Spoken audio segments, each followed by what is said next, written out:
अल्हम्दुलिल्लाह नहमदुहु व नस्तईनुहु व नसल्ली अला रसूलिल करीम व बअदु अऊज़ु बिल्लाहि मिनश शैतानिर रजीम बिस्मिल्लाहिर रहमानिर रहीम या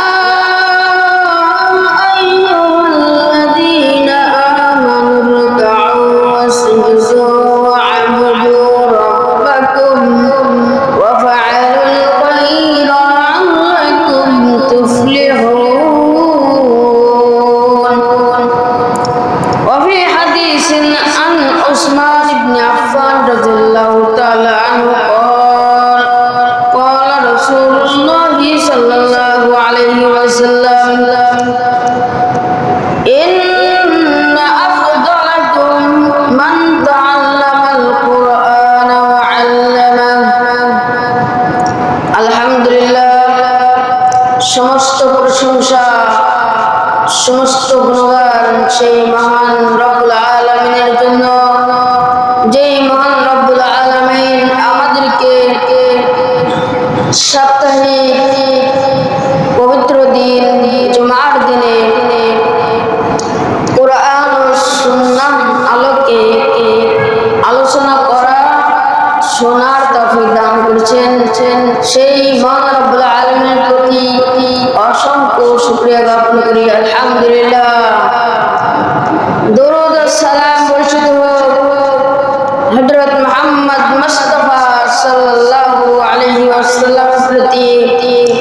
আল্লাহুম্মা সাল্লি আলাইহি আল্লাহুম্মা বারিক আলাইহি। মুআজ্জাজ মুহতারাম হযরত মুরব্বায়ে ইকরাম অধিকার মুসল্লিন আযম, সুপ্রিয় শ্রোতা মণ্ডলী, আজ জুমার দিনে আমি আপনাদের সামনে সংক্ষিপ্ত জুমার খুতবার বিষয়বস্তু নিয়ে আলোকপাত করব। কোরআন শিক্ষার গুরুত্ব, কোরআন তেলাওয়াত করার ফজিলত, কোরআন শিক্ষার গুরুত্ব, নিজের মধ্যে থেকে জাহালকে দূর করা এবং অপরের মধ্যে থেকে জাহালকে দূর করা, নিজের মধ্যে থেকে অজ্ঞতাকে দূর করা, অপরের মাঝ থেকেও অজ্ঞতাকে দূর করা এবং কোরআন পড়ে শিক্ষা করে পড়া অন্যকে শেখানো এবং এর কোরআনের প্রতি মানুষকে আহ্বান করা, এই বিষয়বস্তু নিয়ে আজকের খুতবা ইতি টানবো ইনশাআল্লাহ তাআলা।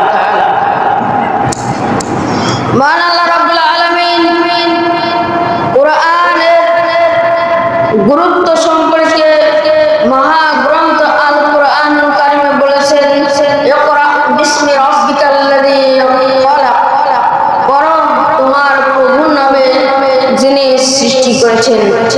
প্রত্যেক মুসলিমকে কোরআন জানতেই হবে। যে নিজেকে মুসলিম হিসেবে গণ্য করে, দাবি করে, তাকে অবশ্যই কোরআন শিক্ষা করতেই হবে। কোরআন শিক্ষা এত গুরুত্বপূর্ণ যে মহান আল্লাহ রাব্বুল আলামিন কোরআন শিক্ষা করা ফরজ করে দিয়েছেন।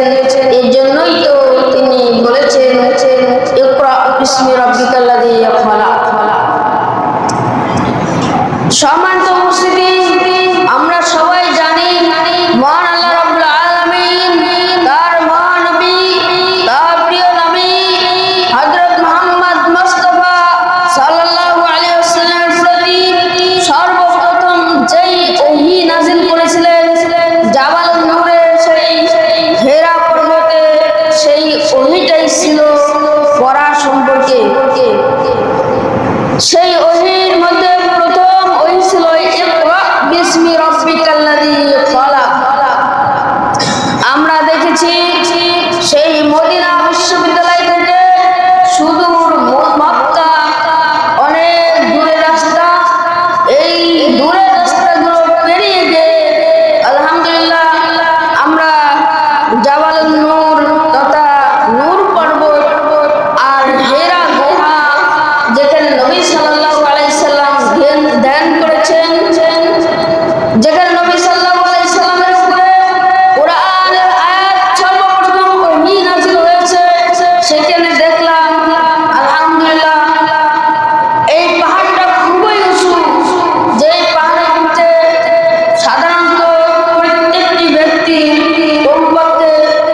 সংকীর্ণ সুড়ঙ্গ, ওই সুড়ঙ্গ দিয়ে ভিতরে একটি পর্বত, একটা গুহা আছে।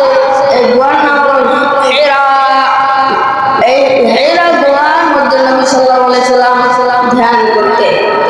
যাই হোক, মহান আল্লাহ রাব্বুল আলামিন হযরত মুহাম্মদ মুস্তাফা সাল্লাল্লাহু আলাইহি সাল্লাম প্রতি সর্বপ্রথম যেই ওহীটা নাযিল করেছিলেন, সেই ওহীটা হলো কোরআন শিক্ষার প্রতি গুরুত্ব দিয়ে ইকরা বিসমি রাব্বিকাল্লাযী খালাক, পড়ো তোমার প্রভুর নামে যিনি সৃষ্টি করেছি।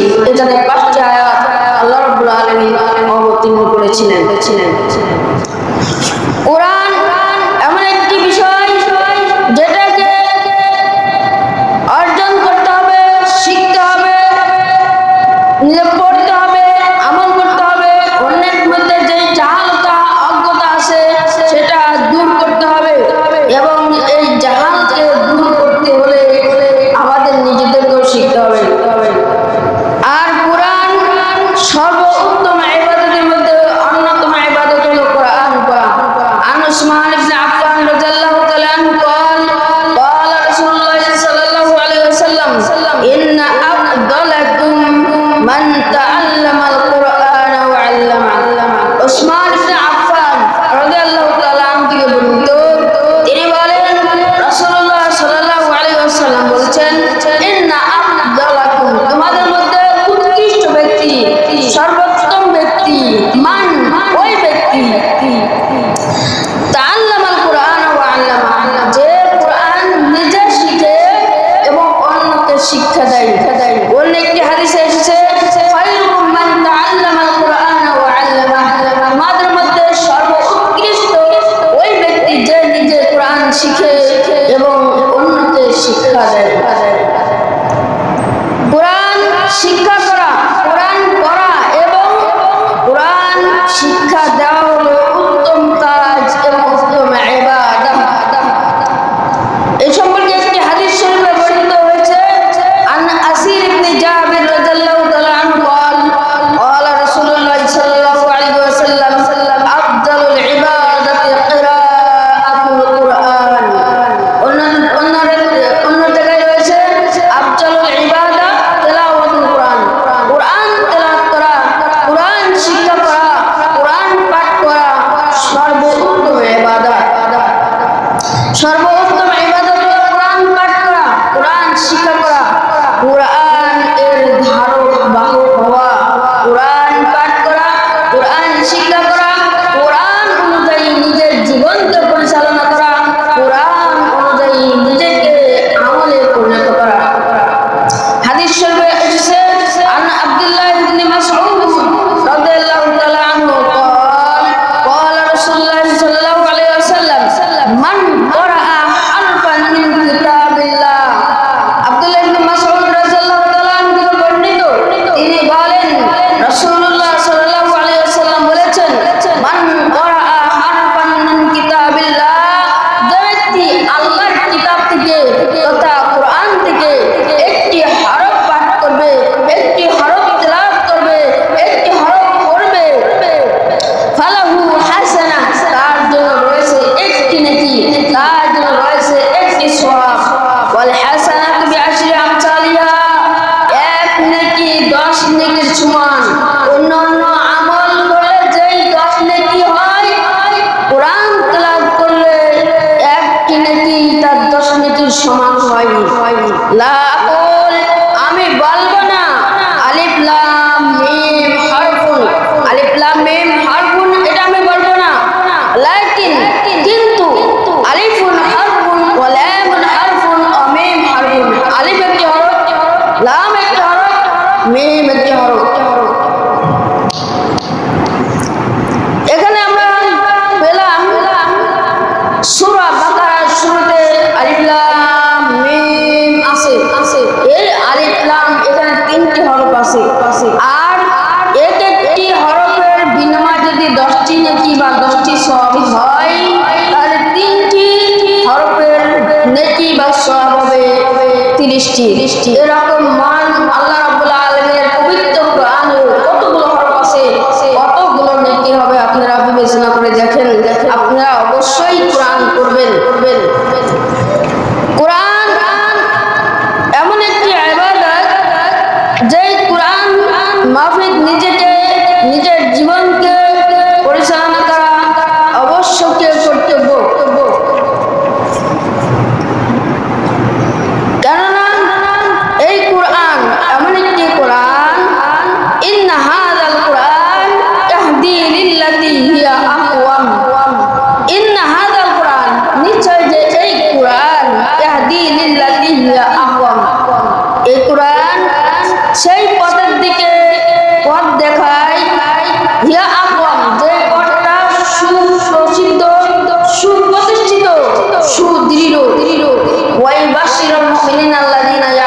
সালিহা। আর যে সমস্ত মুমিনরা সৎ আমল করে তাদেরকে সুসংবাদ দেয়। ওয়াবাশির মুমিনিনা আল্লাযীনা ইয়ামালুনা সালিহাতি আন্না লাহুম আজরান কাবীরা, তাদের জন্য রয়েছে মহা পুরস্কার। কোরআন এটাও সুসংবাদ দেয়। শুধু তা নয়, কোরআন মানুষকে হেদায়েতের পথে আহ্বান করে। যেমন আল্লাহ রাব্বুল আলামিন সূরা বাকারার শুরুর দিকেই বলেছেন, যালিকাল কিতাব লা রাইবা ফীহি হুদাল লিল মুত্তাকিন। এটা এমন একটি কোরআন, এমন একটি কিতাব, লা রাইবা ফীহি, এটা কোনো সন্দেহের বই প্রকাশ নাই, এখানে কোনো প্রকার সন্দেহ করা যাবে না। হুদাল লিল মুত্তাকিন, মুত্তাকিদের জন্য হেদায়েত রয়েছে। এখন আমরা আসি মুত্তাকি কারা। মুত্তাকি আল্লাযীনা ইউমিনুনা বিল গায়ব ওয়া ইউকিমুনাস সালাতা ওয়া মিম্মা রাযাকনাহুম ইউনফিকুন, যারা গায়বের প্রতি বিশ্বাস স্থাপন করে, সালাত প্রতিষ্ঠা করে, আমি আল্লাহ যেই রিজিক দান করেছি এই রিজিক থেকে তারা খরচ করে, দান করে।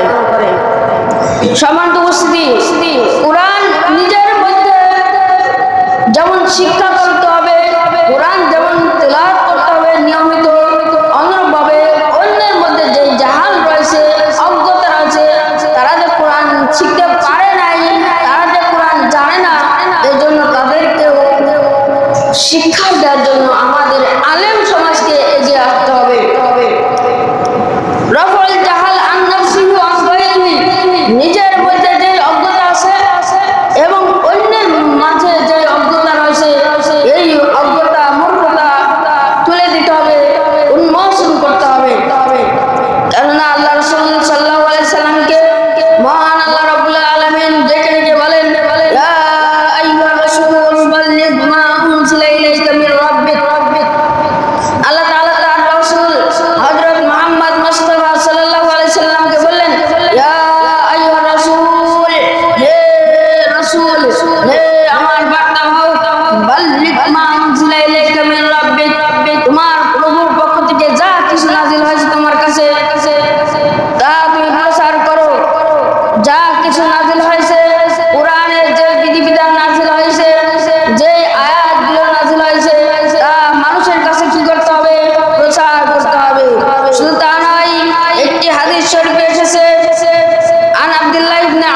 সম্মানিত উপস্থিতি, এই কোরআন নিজে শিখতে হবে, নিজের পরিবার পরিজন আত্মীয় স্বজন এমনকি সমাজের সকল মানুষের কাছে ইসলাম প্রচার করতে হবে। সমাজের কাছ থেকে এক পর্যায়ে গ্রামের বাসীদের কাছে, গ্রামবাসীদের কাছ থেকে ইউনিয়ন পরিষদে, ইউনিয়ন পর্যায়ে, তারপর জেলা পর্যায়ে, তারপর বিভাগ পর্যায়ে, এমনকি পুরা দেশ থেকেই জাহালকে উন্মোচন করতে হবে। এক পর্যায়ে পুরা দেশ থেকে জাহাল উন্মোচন হলে সারা পৃথিবীতে যে জাহাল রয়েছে, অজ্ঞতা রয়েছে, মূর্খতা রয়েছে, এটা দূর করতে হবে। কিসের মাধ্যমে? কোরআনের মাধ্যমে। এখন আসুন কোরআনের গুরুত্ব সম্পর্কে একটি হাদিস শরীফে বর্ণিত হয়েছে।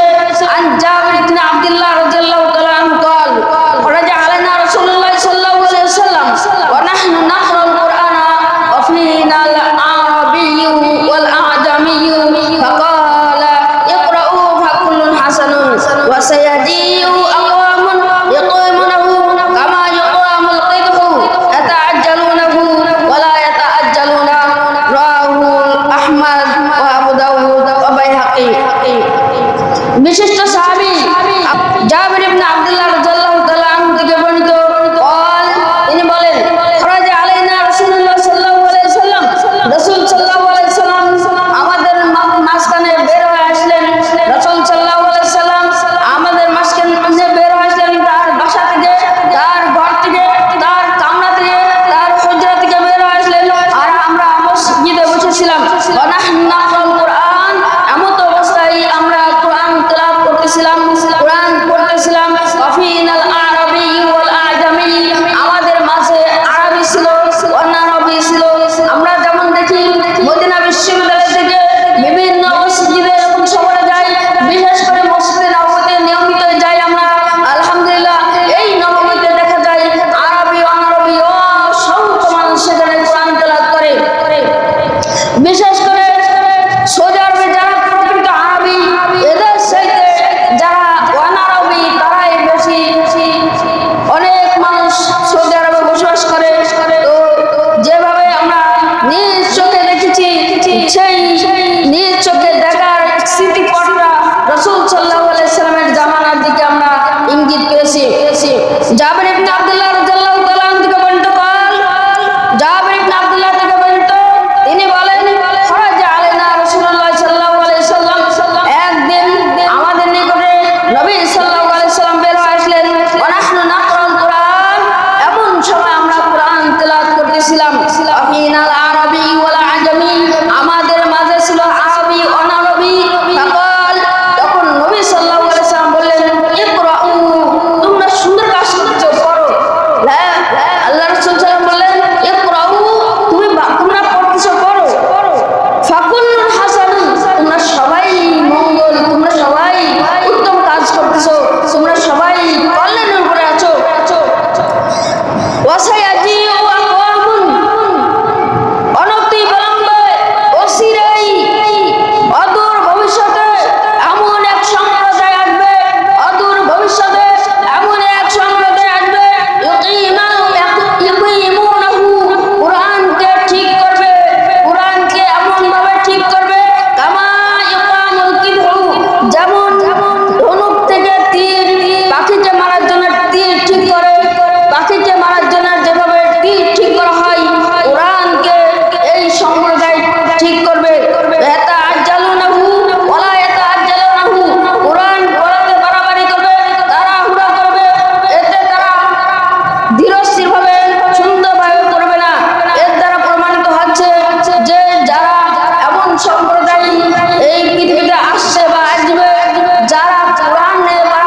তেলাওয়াত করো।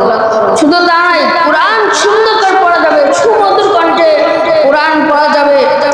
আন বারা ইবনে আযিব রাদিয়াল্লাহু তাআলা আনহু قال قال رسول الله صلى الله عليه وسلم زينوا القرآن بأصواتكم।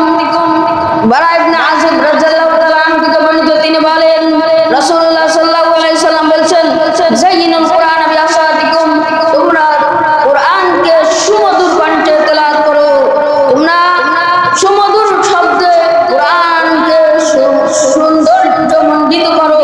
ফাইন্না, কেননা আস-সাউতুল হাসান, উত্তম কণ্ঠ, সুমধুর কণ্ঠ, ইয়াজিদুল কুরআন হুসনা, কোরআনকে কোরআনের সৌন্দর্য বৃদ্ধি করে।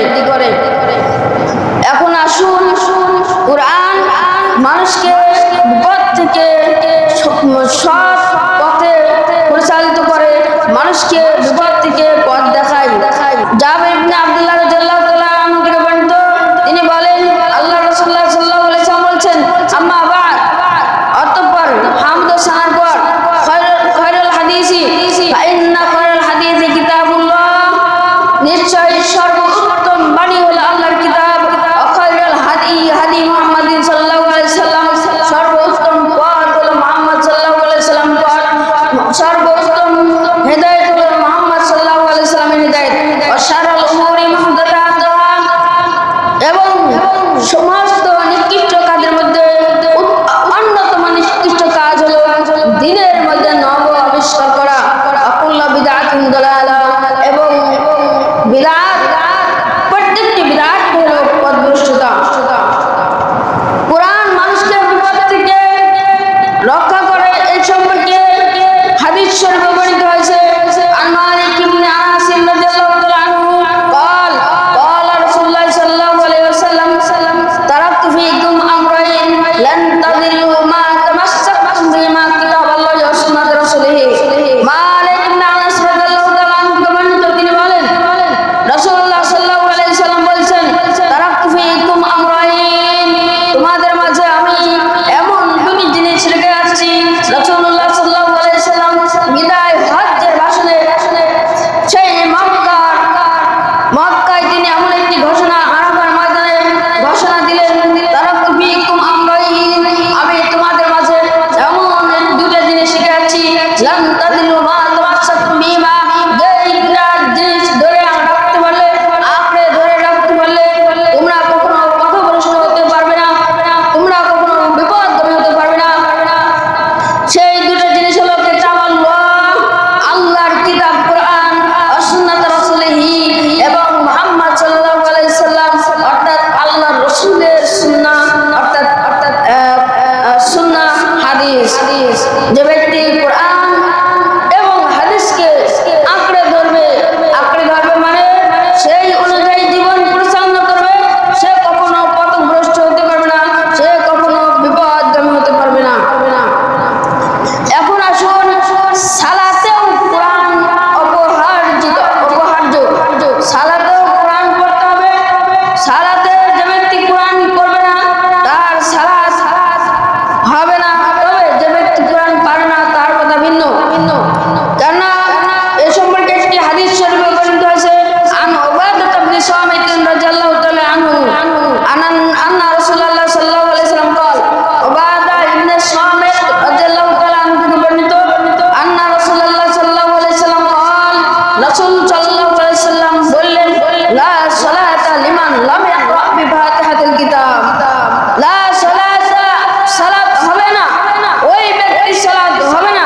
লা সালাতা লিমান, ওই ব্যক্তির সালাত হবে না, লাম ইয়াকরা বিফাতিহাতিল কিতাব, যে ফাতিহাতুল কিতাব বা সূরা ফাতিহা পাঠ করে না, তার সালাত হবে না।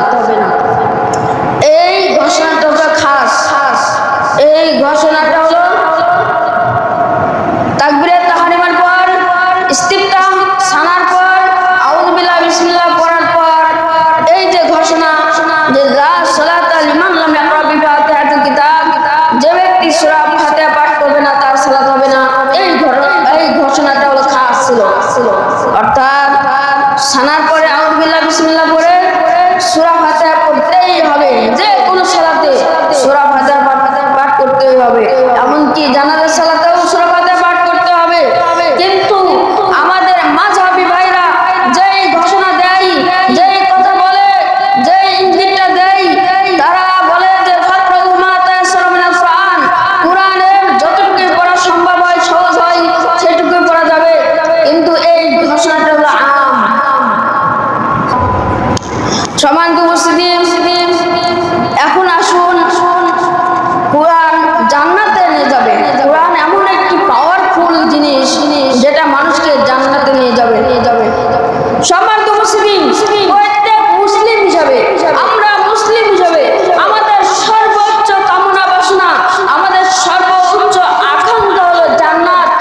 সুপারিশ করবে। ইয়াকুল সিয়াম, সিয়াম বলবে আই রব, হে আমার প্রভু, মানাতু তাআম ওয়া শাহওয়াত বিন নাহার, হে আমার প্রভু, আমি এই আপনার এই বান্দাকে দিনের বেলায় খাওয়া এবং স্ত্রীর সাথে সহবাস করা থেকে বিরত রেখেছি, ফাশাফি'নি ফিহি, তার ব্যাপারে আমার সুপারিশ কবুল করুন। ওয়া ইয়াকুলুল কুরআন, কুরআন বলবে মানাতুন নাউম বিল লাইল, হে আমার প্রভু, আপনার এই বান্দাকে আমি রাত্রিতে ঘুম থেকে বাধা প্রদান করছি, নিষেধ করেছি, ফাশাফি'নি ফিহি, তার ব্যাপারে আমার সুপারিশ কবুল করুন। আল্লাহ রাসূলুল্লাহ সাল্লাল্লাহু আলাইহি সাল্লাম বলেন ফাইশাফাআন, কুরআন এবং সিয়ামের যে সুপারিশ, এই সুপারিশ কবুল করা হবে। আইয়ুকবালান, দুজনের সুপারিশ কবুল করা হবে। সুবহানাল্লাহ। শুধু তা নয়, আব্দুল্লাহ ইবনে আমর থেকে বর্ণিত, তিনি বলেন ক্বালা রাসূলুল্লাহ সাল্লাল্লাহু আলাইহি সাল্লাম ইউকালু লিসাহিবিল কুরআন, কুরআনের ধারক বাহককে, কুরআন এর হাফেজকে, কুরআন পাঠকারীকে, কুরআন তেলাওয়াতকারীকে বলা হবে ইকরা, আপনারা শুনুন। এই হাদিসটা খুবই গুরুত্বপূর্ণ, বিশেষ করে যারা হাফেজ হচ্ছেন তারাও খেয়াল করে শুনবেন। আব্দুল্লাহ ইবনে আমর থেকে বর্ণিত, তিনি বলেন ক্বালা রাসূলুল্লাহ সাল্লাল্লাহু আলাইহি সাল্লাম, রাসূলুল্লাহ সাল্লাল্লাহু আলাইহি সাল্লাম বলছেন ইউকালু লিসাহিবিল কুরআন, কুরআনের ধারক বাহককে, কুরআন পাঠকারীকে, কুরআন শিক্ষা অর্জনকারীকে, তদনুযায়ী আমলকারীকে বলা হবে ইকরা, তুমি পড়ো। কিয়ামতের ময়দানে কুরআনের ধারক বাহককে বলা হবে ইকরা, তুমি পড়ো। ওয়ারতাকি, এবং জান্নাতের এক একটি মাকাম, এক একটি স্তরে উঠতে থাকো। ওয়ারাত্তিল কামা কুনতা তুরাত্তিল ফিদ দুনিয়া, দুনিয়াতে তুমি যেভাবে তারতিল সহকারে সুস্পষ্টভাবে থেমে থেমে কুরআন যেভাবে পড়েছিলে, আজ কিয়ামতের ময়দানে জান্নাতের মধ্যে তুমি উঠতে থাকো এবং কুরআন একটা একটা করে আয়াত করে পড়তে থাকো। ফাইন্না, কেননা মানজিলাকা ইনদা আখিরি আয়াতিন তাকরাউহা, কেননা তোমার কুরআন পড়া যে আয়াতটা শেষ হবে সেখানে তোমার বাসস্থান হবে, সেখানেই তোমার অবস্থান হবে, সেই জায়গায় তোমার থাকার জায়গা হবে। দুনিয়াতে অসংখ্য মানুষ এমন আছে, আমাদের বাংলাদেশেও অসংখ্য হাজার হাজার লাখ লাখ মানুষ আছে কোরআনকে পরিত্যাগ করেছে, কোরআনকে বর্জন করেছে, কোরআন এর ধারে না, কোরআনকে বর্জন করেছে, এমন অসংখ্য মানুষ আছে। তাদের জন্য কি কোরআন সুপারিশ করবে? না, কখনো নয়। তাদের জন্য কখনো কোরআন সুপারিশ করবে না, তাদের জন্য নয়, বরং তাদের বিরুদ্ধে সুপারিশ করবে। কেননা আল কোরআন হুজ্জাতুল্লাহ আও আলাইক, কোরআন তোমার পক্ষে সুপারিশ করবে, কোরআন তোমার পক্ষে দলিল হবে, অথবা তোমার বিরুদ্ধে কোরআন দলিল হবে। তাহলে যদি কোরআন দুনিয়াতে আমরা পরিত্যাগ করি, বর্জন করি, তাহলে কোরআন আমাদের বিরুদ্ধে কিয়ামতের ময়দানে আল্লাহর কাছে সুপারিশ করবে। এখন আসুন, কোরআন দ্বারা বিচার ফায়সালা। দুনিয়াতে আমরা এটা রাসূল সাল্লাল্লাহু আলাইহি সাল্লামের জামানায় বিভিন্ন ইতিহাস পড়ে, বিভিন্ন হাদিস পড়ে দেখেছি কোরআন দ্বারা বিচার ফায়সালা করা হয়েছে, কিন্তু বর্তমান দুনিয়ায় কোরআন দ্বারা বিচার ফায়সালা করা নেই। এজন্য আল্লাহ রাব্বুল আলামিন বলছেন ওয়া আনিহকুম বাইনাহুম বিমা আনজালাল্লাহ, তুমি তাদের মাঝে বিচার ফায়সালা করো যা তোমার প্রভু নাজিল করেছে। প্রভু যেই আয়াতগুলো, যেই বিধিবিধান নাজিল করেছে, এই বিধিবিধান অনুযায়ী তুমি তাদের মাঝে বিচার ফায়সালা করে দাও। ওয়ালা তাত্তাবিউ আহওয়াহুম, এবং তাদের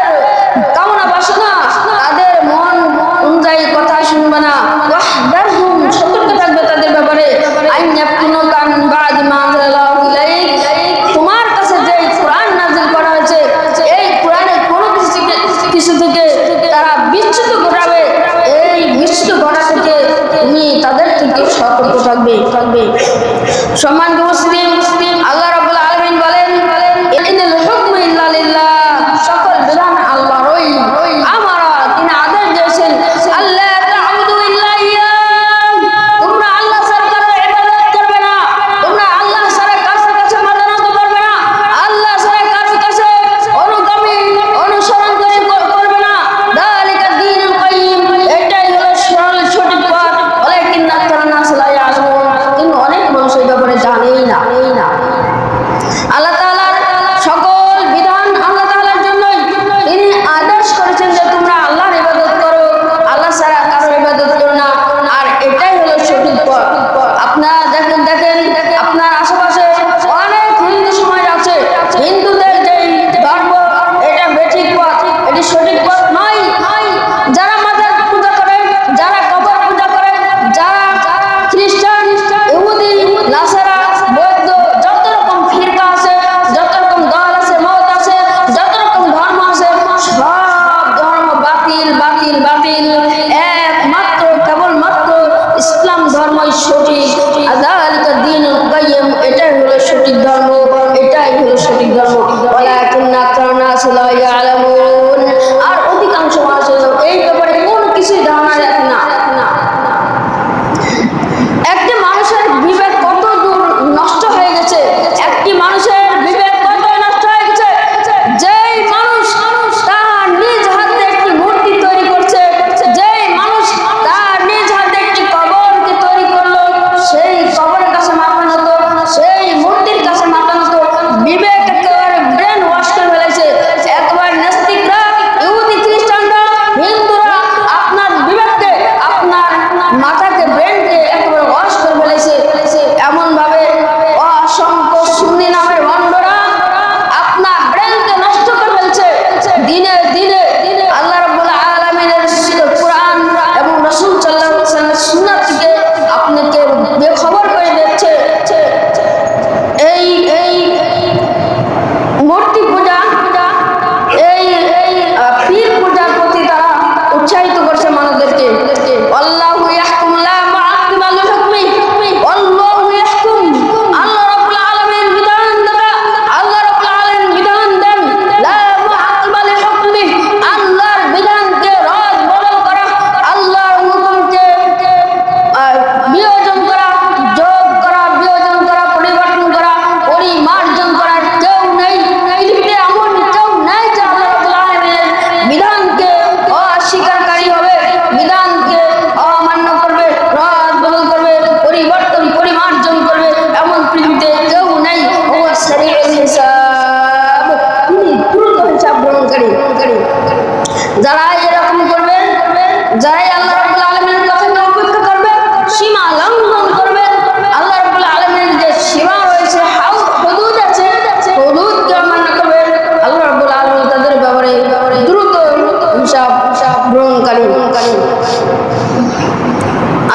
শুধু কি তারা ফাসিক, শুধু কি তারা জালেম, শুধু কি তারা কাফের? শুধু ফাসিক নয়, জালেম নয়, কাফের নয়, বরং তারা জানোয়ার চাইতে নিকৃষ্ট, তারা পশুর চাইতে নিকৃষ্ট। কেননা মহান আল্লাহ রাব্বুল আলামিন বলছেন, আর আইতা আল্লাহ রাসূল সাল্লাল্লাহু আলাইহি সাল্লামকে উদ্বুদ্ধ করে আল্লাহ রাসূল সাল্লাল্লাহু আলাইহি সাল্লামকে সম্বোধন করে বলছেন, আর আইতা তুমি কি মনে করো মানিক তাকাদা ইলাহা হাওয়া, যারা যে ব্যক্তি নিজের কামনা বাসনাকে ইলাহ রূপে গ্রহণ করেছে, নিজের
সুগ্রাম উৎকৃষ্ট